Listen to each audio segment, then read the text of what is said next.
This is the Spyderco Amalgam, and this is a fun knife that is subjectively great, but objectively outclassed by some of its kin. This knife is made in Spyderco's Taichung, Taiwan factory. It only comes in this one version, which is S30V steel, G10 and carbon fiber laminate. I'll get into that in a minute. Some people hate this. I actually love this stuff. 3.8-inch blade, 4.1 ounces, so it is a big boy. It is a compression lock flipper. So you see your flipper tab here? It drops right there. There's your flipper. Boom. Action is great. You can thumb flick it open. You can Spidey flick it. You've got equal access to the Spidey hole in the back here. There's your knife closed. There it is open. Comes in the $200 range, which is, if anything, on the slightly lower end for a Taichung Taiwan Spyderco with these materials. It's about the middle of the pack, but on the lower end of the middle of the pack. Comparison here to the PM2. This is pretty similar in size to the PM2. A little bit bigger on both the length and the blade length, the overall length and the blade length, but handle-wise, very different handle when you look at the details. You got a big front show here, this big cutout right there, then you've got a little more of a neutral swoop here. It's sort of taking all the details of the PM2 here and exaggerating them a little bit. This middle hump turns into a little point. This gets extended and flattened out. There's still a bit of that belly there. You got a few more contours, on the back there. I'm not saying there's a heritage here, but if you're comparing this to the PM2, it is a neutral handle that fills your hand. This is a little bit more opinionated. Front finger right in that choil, next three fingers all along there, this little bit of belly, kind of like a shaman, gives you some space to separate those fingers. This is a lot of handle. There is a lot of real estate for your hand, and all those little swells in the back do fit nicely in the palm. A little bit of jimping across the back here. 135 thousandths on the stock, which is just a little bit thinner than the PM2. So those are your specifications. Let's talk about this knife. This knife was designed by Brian Lai, who was apparently an enthusiast and a fan of Spyderco that ended up being able to design his own knife for them. I think this happened through the Spyderco forums. I'm not aware of any other designs that he has done, and there aren't any knives that really look or feel like this in Spyderco's lineup, except for maybe some of the other weirdos from Taichung. The Sliverax, I think it's Sliverax, not Silverax, things like that. The Mantra, they had a couple other flipper compression locks around the time that they made this. They're not really making them anymore. And when you look at a flipper compression lock, there are some reasons, realistically, that they're not making them anymore. This flipper tab, no jimping, very easy to access. You just pull back, and it does flip out with authority. The detent is strong enough that it will flip out nicely, and it's tuned very well for that thumb flick as well. The action on this is great. There is one problem, however, with this flipper tab.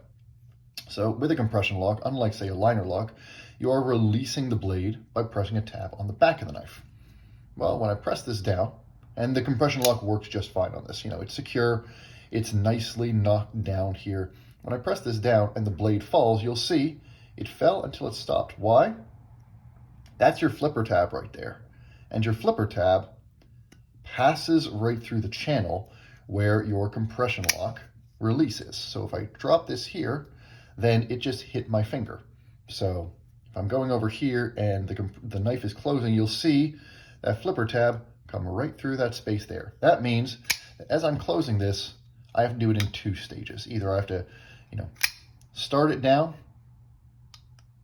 and then finish it with my thumb, or start it down and then close my finger out of the way and then drop it shut.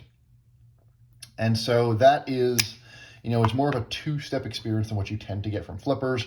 It is smooth. It's not free droppy. I believe this is on washers, not bearings. It feels like it's on washers, not bearings. It's not a free dropping action, it is a smooth and consistent action, but because of that flipper tab there, that flipper tab will muck with your finger when you're trying to close that compression lock. That is annoying. It is not a functional problem whatsoever. It just means that the action is a little more convoluted than your typical, say a flipper frame lock or a flipper liner lock, where the release of the lock is well out of the way of the path of that flipper, or you're sort of naturally clearing your hand out of the way by the time you drop it shut. This blade here has a very interesting design. It's a very neutral blade. The tip is it's pretty much aligned with the pivot, maybe a little bit above the pivot. A lot of flat here until you get to a belly right near the tip and a very flat spine. If you look at this spine, it's keeping that 135 thousandths thickness for pretty much the whole length of the blade until the very tip. So even though this is a hollow grind, it's not a tall blade. And the stock, while thinner than the PM2, is not that much thinner. So this is not the keenest edge in Spyderco's lineup. If I pull out my PM2 here, just bring it back onto the camera, you'll see there is less height to drop at the full stock back here than there is for the PM2. And so, this is not much thinner blade stock than this. I find that this comes down to a bit of a keener edge than this one right here. This is a little bit sharper than this, and the PM2 is not the sharpest knife in Spyderco's lineup. So this is a bit more of a working edge. My understanding is this was designed by Ally to be a very utilitarian knife that you could sort of, beat on a little bit, and it has an edge that feels like that. This is a little bit thicker behind the edge. Sharpens up just fine. Taichung, their S30V, does great.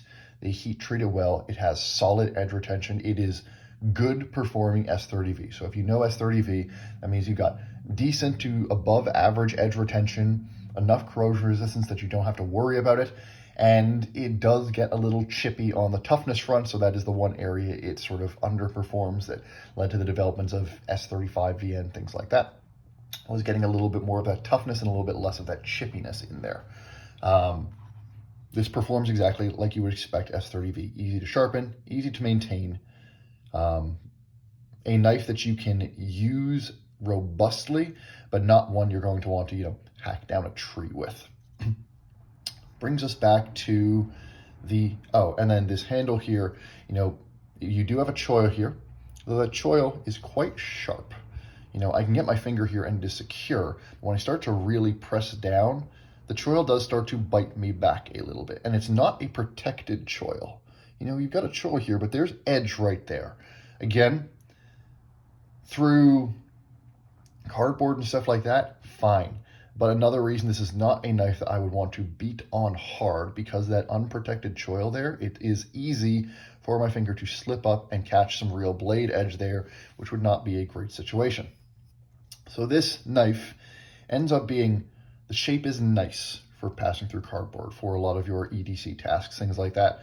It's neither exceptionally good nor exceptionally bad. It's a neutral blade design, and it does a lot of things relatively well. With the higher tip, it does have some good slicing capability, things like that, but it's neither exceptionally sharp nor exceptionally dull. It's neither exceptionally good for certain types of tasks like your drag cuts, nor exceptionally bad. It's just a neutral, solid blade shape. Onto the handle. Carbon fiber laminated G10. So this is all G10 back here with a layer of carbon fiber on top. Finishing is typical Taichung Taiwan excellence. They have the highest goals of any of Spyderco's factories in terms of tolerance, and they have achieved them here. Everything is sharp. Everything is sharp on the blade. All the edges here, the edge of the spidey hole, everything is nicely rounded on the handle. Screws are nicely flush. The manufacturing of the compression lock is great. Taichung does a great job on their compression locks. The stainless steel liners are lightly skeletonized. Solid stuff. As for this G10 and carbon fiber laminate, a lot of people say this feels cheap because it's not quote-unquote real carbon fiber, but Spyderco does something very interesting with this G10 laminated carbon fiber. So first off, it probably does cut down on price a bit, but this texture is very tactile on the G10 laminate carbon fiber. I can feel each of these little squares, and there's a little micro texture on top of that. When you get over the fact that this isn't quote unquote real carbon fiber, this laminated stuff has more actual useful texture in the hand than most full carbon fibers. And this is a very pleasant material to hold, a very pleasant material to carry. It gives you texture without being rough or abrasive. And I personally am a huge fan of it. It works well with this handle design, which is neutral and comfortable, giving you, some different spots to put your hand. Again, you can come up on that choil. That choil is a little bit sketchy. It's a long, skinny, neutral handle. And like you would expect, even though you've got these scallops and these designs here, they're not aggressive enough that they force your hand into a single position. Kind of like the blade, which is solid, nice, and not exceptional at anything. This handle is solid, nice, and not exceptional at anything. This is a knife, and this seems to be Brian's design philosophy, that is good at a lot of stuff. You carry this knife with you, and it can probably do most of the things that you need it to adequately well, and it's not really going to be the best knife at anything. This isn't a specialist, purpose-built knife on any particular thing. And so it really, the value proposition on this knife, what do you want this knife for, does come down to aesthetics. And does come down to whether you like this design. This is an awkward looking design. Here it's a bit like it's just a sort of a hot dog sort of shape. It's long, it's thin. Compare that to, bring out my PM2 here. It's less wide in the pocket than the PM2. A little bit. Just a little bit. Just because of that hump at the top there. And even though it is longer in blade length, it fits that blade into a handle that is about the same size. So if you compare this to your PM2, you do get more blade with the same handle length and more blade with about the same or even slightly less pocket real estate than you get with the PM2. And that is great. If you want more blade, you've got more blade here. If, this handle is good enough at everything. This blade is sharp, but not unusually sharp. It's not dull. It's not great at any particular kind of cutting. This handle is neutral. You can push on it hard if you want to. It's, this is not going to lock you in like an Emerson or something like that. There is a bit of a, swoop down toward the bottom here. So you do get this widening, and this bit of curve down at the back does lock your hand in pretty well. This has always felt secure under use, but it's not designed to be, a giant beat on it hard use knife. It's a solid knife. And so for a lot of people, it's going to come down to this flipper tab here. Do you want a flipper compression lock? If you are a Spyderco fan and you like your Spydercos, most of your collection is Spydercos, you don't have very many flippers. Spyderco doesn't make a lot of flippers. And if you hate the flipper tab, you can still use your typical thumb deployment for your Spyderco. You can slow roll it. It works great. That flipper tab is a little bit annoying, but that is really the selling point for this knife. Lai created a design that is good at a lot of things, exceptional at nothing. There's no objective reason I can tell you that this knife is going to be better at any particular task than your PM2. If you want more blade and you really think that getting, 0.2 of an inch more blade is going to make a difference in the task you're going for, there you go. You got 0.2 of an inch more blade in the same size and basically the same weight. Go for it. But really, I think those are edge cases. There's no utilitarian reason that this knife needs to exist. There's no utilitarian reason that this is a better knife than a lot of other things in Spyderco's lineup. But there are a lot of subjective reasons to like this. This carbon fiber in G10 does have a really nice texture. This handle is nice, it is solid. This blade is nice, it is solid. This compression lock with the flipper has a very satisfying action. It's not that crisp, crackly detent that you get on a frame lock or a good liner lock.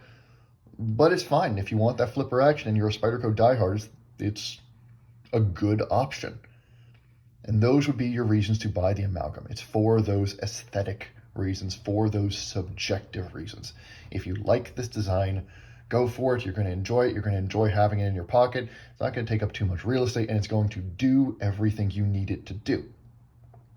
But it's just fine at everything else. You know, every single time that I have been carrying this and pulled it out, it's been like, okay, this will do the job. I've never been excited to use it, but I've never been miserable to use it. It's fine. It's a good knife. And I think that it honestly is probably what the design was meant to be. The design was meant to be a knife that was solid, that was good, and that matched a certain sort of aesthetic vibe and had some certain features that are a little bit less common in Spyderco's lineup. And so, the amount that you like the Amalgam is going to come down to how much those specific things appeal to you. Hope you enjoyed this. Hope it wasn't a waste of your time, and I'll see you again soon.